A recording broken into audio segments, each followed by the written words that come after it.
আসসালামু আলাইকুম। প্রিয় দর্শক, যতই দিন যাচ্ছে আমরা নির্বাচনের দিকে অগ্রসর হচ্ছি, আর যতই আমরা নির্বাচনের দিকে অগ্রসর হচ্ছি ততই যেন দেখছি যে নির্বাচনে যারা অংশ নিচ্ছেন সেই দলগুলোর মধ্যে যে আপনার অভিযোগ, পাল্টা অভিযোগ, অনেকটা আমরা কাদা ছোড়াছুড়ির মতোই মনে করতে পারি। এই ধরনের অভিযোগ, পাল্টা অভিযোগ আমরা দেখতে পাচ্ছি এবং সেটা ধীরে ধীরে তীব্র থেকে তীব্রতর হচ্ছে। আপনাদের মনে আছে যে কিছুদিন আগে, এই কয়েকদিন আগের কথা বলছি, তথ্য বিষয়ক উপদেষ্টা মাহফুজ আলম একটা অনুষ্ঠানে গিয়েছিলেন এবং সেখানে যে উনি বলেছিলেন যে কিভাবে প্রশাসনের এবং বিভিন্ন প্রতিষ্ঠানের শীর্ষ পদগুলিতে, গুরুত্বপূর্ণ পদগুলিতে বিএনপি এবং জামায়াতে ইসলাম তারা দখল করে নিয়েছিল। এটা কিন্তু উনি বলেছিলেন, একদম স্পষ্ট করে বলেছিলেন যে তারা কেমনে নিয়ে গেছে। গুরুত্বপূর্ণ পদ কি? বিভিন্ন সচিবালয়, বিভিন্ন গুরুত্বপূর্ণ পদ, ডিসির যে পোস্টগুলো সেগুলো, অথবা ইউনিভার্সিটির বিভিন্ন পোস্টগুলো, অথবা নানা ধরনের সরকারি প্রতিষ্ঠানের যে পোস্টগুলো সেগুলোতে নিজেদের লোককে বসানোর একটা প্রতিযোগিতা ছিল। এবং সেই প্রতিযোগিতায় কে জিতেছে বলা বড় কঠিন। এই কারণে আমি দুদিক থেকে অভিযোগ শুনেছি। অনেকে বলেছেন যে বিএনপিরা বেশি দখল করার চেষ্টা করেছে ওই চাঁদাবাজির যেখানে টাকা, নগদ যেখান থেকে ইনকাম হয় সেরকম জায়গাগুলো, আর জামাত স্ট্র্যাটেজিক্যালি অগ্রসর হয়েছিল। এরকম কথা শুনেছি আমরা বিভিন্ন সময়। এবারে আমরা দেখলাম নির্বাচনের আগে, নির্বাচনের সময় এই পদগুলো খুব গুরুত্বপূর্ণ। কোন পদে কে থাকবে, কীভাবে প্রভাব বিস্তার করবে, এগুলো কিন্তু খুবই গুরুত্বপূর্ণ। এবং এই জন্য এই পদগুলিতে কে কোনটা দখল করছে এটা জেনে অভিযোগ, পাল্টা অভিযোগ। আমরা সর্বশেষ যেটা শুনলাম আজকে জামায়াতের পক্ষ থেকে একটা কঠিন অভিযোগ উঠেছে, কিন্তু খুব কঠিন অভিযোগ। সেই অভিযোগটা আজকে দুপুরে ওনাদের একটা প্রোগ্রাম ছিল। ওনারা তো 5 দফা দাবি নিয়ে আন্দোলন করছেন, এটা তো আপনারা জানেনই। সে 5 দফা নিয়ে আলোচনা আমরা একাধিকবার করেছি, প্রয়োজনে আরও করতে হবে হয়তো আগামীতে। সেখানে এই যে গণভোট আছে, পিআর পদ্ধতিতে নির্বাচন আছে, এগুলো নিয়ে তারা 5 দফা দাবি তারা দিয়েছে। সেই দাবির জন্য তারা যে মানববন্ধন করেছিল, একটা মানববন্ধন আপনার মৎস্য ভবনের মোড় থেকে হয়েছিল। এখানে উপস্থিত ছিলেন তাদের নায়েবে আমির সৈয়দ আবদুল্লাহ মোহাম্মদ তাহের। তিনি সেখানে বলেছেন তার যে অভিযোগটা, যে সৎ এবং নিরপেক্ষ লোকদেরকে বিভিন্ন গুরুত্বপূর্ণ জায়গায় পদায়ন করার জন্য তাদের একটা অনুরোধ ছিল। উপদেষ্টারা কিন্তু সেটা শুনে নাই, বরং উপদেষ্টারা নাকি ষড়যন্ত্র করে তারা কি বলেছে সেগুলি নাকি তাদের কাছে আবার ভয়েস রেকর্ডও আছে, টেলিফোন তাদের কণ্ঠের রেকর্ড তাদের কাছে নাকি আসে জামাতের কাছে, যে সেখানে তারা কীভাবে জামাতের বিরুদ্ধে, যেহেতু ষড়যন্ত্র অতএব জামাতের বিরুদ্ধে দিতে হবে, যেহেতু জামাতের নেতা অভিযোগ করতেছেন। জামাতের নেতা তো আর জামাতের পক্ষের ষড়যন্ত্রগুলো বলবেন না, এই জামাতের বিপক্ষে গিয়েছি বলে উনি বলছেন। এবং এই ষড়যন্ত্রের মূল ব্যাপারটা কি? মূল ব্যাপারটা হলো, কয়েকদিন আগে আপনারা জানেন যে জনপ্রশাসন মন্ত্রণালয়ের যিনি সচিব, সেই পদে পরিবর্তন হয়েছে। আগে যিনি ছিলেন মোখলেসুর রহমান, ওনাকে এখান থেকে সরিয়ে দেওয়া হয়েছে, সরিয়ে নতুন একজন সচিবকে নিয়োগ দেওয়া হয়েছে। যাকে নিয়োগ দেওয়া হয়েছে সেটা নিয়েই আসলে জামাতের মূল আপত্তিটা। তারা মনে করছেন এই লোকটা বিএনপির লোক। এবং দেখেন উনি এটা বলতে যে কি বলেছেন, আগে ওনার এইটা শুনেন, উনি এখানে কি বলেছেন। উনি বলেছেন যে তারা বলেছেন যে সৎ ও যোগ্য লোককে বসানো, তারা যে বলেছিলেন যে ওই পদটা যেন সৎ এবং যোগ্য লোককে দেয়। কারণ জনপ্রশাসন বিষয়ক যে সচিব, ওনার হাতে কিন্তু অনেক গুরুত্বপূর্ণ কাজ থাকে, কারে কোথায় নিয়োগ দেওয়া হবে, বিশেষ করে নির্বাচনের সময়। তো সেখানে তাহের সাহেবের বক্তব্য আমরা বিস্ময়ের সঙ্গে লক্ষ্য করছি, আমাদের সঙ্গে কথা বলার একদিন পরেই এমন এক ব্যক্তিকে সেখানে নিয়োগ করা হয়েছে যার অতীতের দুর্নীতির ইতিহাস অনেক লম্বা। সে একটি দলের প্রতি পরিপূর্ণভাবে অনুগত এবং বিভিন্ন সময়ে একটি বিশেষ দলের ছাত্র ও রাজনৈতিক সংগঠনের বিভিন্ন পোর্টফোলিওতে দায়িত্ব পালন করেছে। এই হলো তাদের অভিযোগ, যে ওই লোকটা একসময় একটি বিশেষ দল, মানে বোঝা যাচ্ছে বিএনপি কথা বলা হচ্ছে, তাদের বিভিন্ন অঙ্গ সংগঠন এবং তাদের মূল দলেও নাকি তার একটা পোর্টফোলিও ছিল বলে তাহের সাহেব অভিযোগ করেছেন। এখন এই অভিযোগটা করতে যে এর সঙ্গে নাকি আপনার উপদেষ্টারা 4 জন না 5 জন উপদেষ্টা, ওনার বলে আপনি স্পষ্ট করে ওনারা পড়ে শোনায়। উনি বলেছেন সরকারের 4 থেকে 5 জন উপদেষ্টা একটি বিশেষ দলের পক্ষে সব নিয়োগকে নিয়ন্ত্রণ করে একটি দলীয় সরকারে পরিণত করার চেষ্টা করছে। মানে ওনাদের দাবি হলো যে এই সরকারটাকে একটা দলীয় সরকারে পরিণত করছে এই সরকার। কোন দলীয়?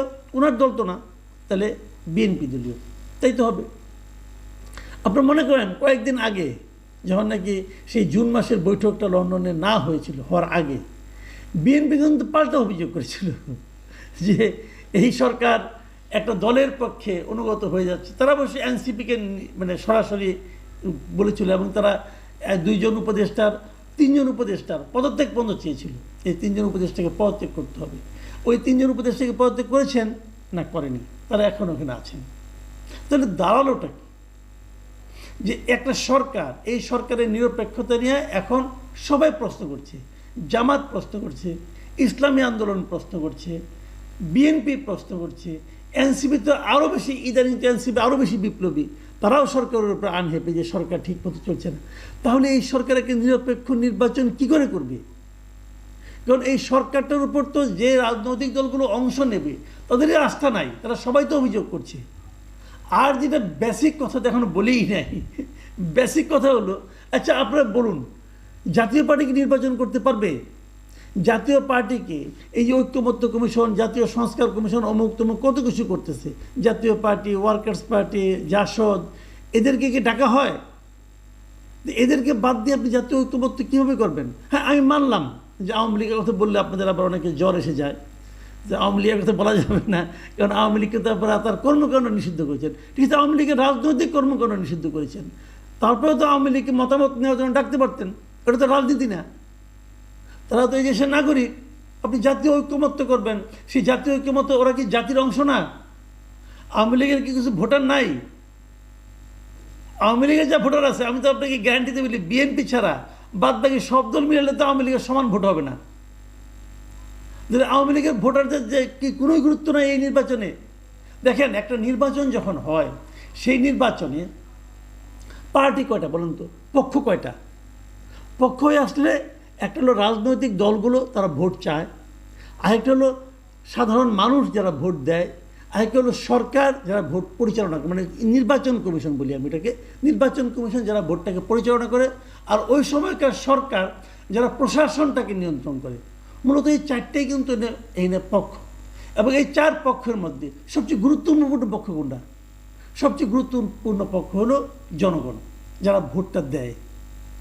তাহলে যে লোকগুলো নৌকা আমাকে ভোট দিত এতদিন এবং এখনো দিতে চায়, তো তাদের জন্য আপনারা কি রাখছেন? কিছুই রাখেন নাই। কিন্তু তো আপনি আমাকে বলে, অনেকে বলে যে ইদানিং অনেকে বলতে শুনি যে না, যারা আওয়ামী লীগের ভোটার আছে তারা ভোট দিতে পারবে। যারা ভোট দিতে যদি পারে, তাহলে নির্বাচনে অংশ নিতে পারবে না কেন? যে লোক ভোট দিতে পারে সে কি ভোট চাইতে পারবে না? তাকে আপনি ভোট চাইতে দেবেন না, তত আপনি দিচ্ছেন না। আচ্ছা, আরেকটা কথা বলি, ধরা যাক আপনার একটা আইনের মধ্যে আছেন, আইনের বাইরে আমি কিছু বলতে পারবো না, বলবো না, আইনের মধ্যে আছেন যে আওয়ামী লীগের রাজনৈতিক কর্মকাণ্ড আপনারা স্থগিত করছেন। এর আফটার এফেক্ট কী হবে সেটা অন্য হিসাব, ওই আলোচনা আমি যাচ্ছি না আপাতত। কিন্তু আওয়ামী লীগকে আপনি রাজনীতি করতে দিবেন না, মানে নির্বাচনও করতে দিবেন না, ভালো কথা, দিবেন না। তাহলে আওয়ামী লীগের যারা লোক আছে, যারা নাকি আওয়ামী লীগ করতো, অথবা এখন তো তারা রাজনীতি করতে পারবে না, কিন্তু তারা আওয়ামী লীগের ব্যানার ছেড়ে যদি তারা স্বতন্ত্র নির্বাচন করতে চায়, সেটা কি দিবেন? এটা নিয়ে কিন্তু কেউ কিছু বলে না। সবাই বলে যে আওয়ামী লীগের ভোটাররা ভোট দিতে পারবে, কিন্তু আওয়ামী লীগের ভোটাররা স্বতন্ত্র নির্বাচন করতে পারবে কিনা এই ব্যাপারে কিন্তু কিছু বলে না। আমার কেন যেন মনে হয় এই সরকার তাও দিতে চায় না। কারণ যদি আওয়ামী লীগের কেউ যদি নির্বাচন করতে চায় স্বতন্ত্রভাবে, আমার মনে হয় তাকেও মবের শিকার হতে হবে, আমার যে ধারণা। কারণ তারা তো ঘরে বাড়ি ঘরেই থাকতে পারে না, বিভিন্ন জায়গা থেকে তো খবর পাই। তাদের একটাই অপরাধ, সে একসময় আওয়ামী লীগ করতো, অথবা আওয়ামী লীগের সঙ্গে তারা জড়িত ছিল, অথবা আত্মীয় স্বজন আওয়ামী লীগ করে। এই অপরাধেও তাদেরকে বাড়ি ছাড়া, ঘর ছাড়া অনেক জায়গায় করা হয়েছে, লুটপাটের শিকার হতে হয়েছে। তাহলে তারা কীভাবে নির্বাচন করবে? এমন একটা উদ্ভট নির্বাচনের আয়োজন করে আমাদের সরকার প্রধান বলছেন এটা নাকি ইতিহাসের শ্রেষ্ঠ নির্বাচন হবে। এমন একটা নির্বাচন আপনারা দিচ্ছেন, এমন একটা সরকারের অধীনে নির্বাচনটা হচ্ছে, যে সরকারের উপর আওয়ামী লীগের তো আস্থা নাই, তো নাই, স্বাভাবিক, তারা তো ওদের যে নিষিদ্ধ করছে, আস্থা কীভাবে থাকবে? আওয়ামী লীগের যারা সহযোগী ছিল তাদের কথা বাদ দিলাম, জাতীয় পার্টি তাদেরও আস্থা নাই। যারা তাদেরকে খুব সাপোর্ট করে তারাও কি বিভিন্ন সময় এই সরকারকে নিরপেক্ষ বলেছে? এখন তো বলছে না, জামাতি তো বলছে না, এনসিপিও বলছে না, ইসলামী আন্দোলন বলছে না, কয়েকদিন আগে বিএনপিও বলতো না, এখন বিএনপি আবার বলে। এখন বিএনপি যেহেতু তাদের সুবিধা হচ্ছে, এখন তারা বলে তারা এই সরকারকে সমর্থন দিবে। কিন্তু এইভাবে যদি হয়, এই সরকারে কি তারা শেষ পর্যন্ত একটা অবাধ, নিরপেক্ষ, নির্দলীয় নির্বাচন করার বৈধতা থাকবে? আর আপনারা জানেন এনসিপি এখন তার বিরোধিতা করলেও এটা নাটক কিনা জানি না, একসময় তো এনসিপি গঠনের ক্ষেত্রেও তো এই সরকার প্রধানের ভূমিকা ছিল। উনি এমন এমন কথা বলেছেন যে সবাই এনসিপিকে কিংস পার্টি হিসাবে বলে। হয়তো কিংস পার্টির সেই লেবাসটা, সেই বদনামটা ঘুচানোর জন্য এখন তারা বিরোধিতা নাটক করছে, এটাও হতে পারে। সব মিলিয়ে যে নির্বাচনটা আগামীতে আসতে যাচ্ছে, সেই নির্বাচনটা কতটুকু অবাধ, সুষ্ঠু এবং গ্রহণযোগ্য হবে জাতীয়ভাবে এবং আন্তর্জাতিকভাবে, এটা নিয়ে কিন্তু আমার যথেষ্ট সন্দেহ আছে। আর এখনকার যে ক্রাইসিসগুলো, সেগুলিই বা সরকার কীভাবে মেটাবে, সেটাও আমি বুঝতে পারছি না। প্রিয় দর্শক, এ নিয়ে আরও অনেক কথা হবে, আরও ধারাবাহিকভাবে আলোচনা চলবে। আপাতত একটা ইস্যু নিয়ে শুরু করলাম, এরপর আলাপ করব। ভালো থাকবে।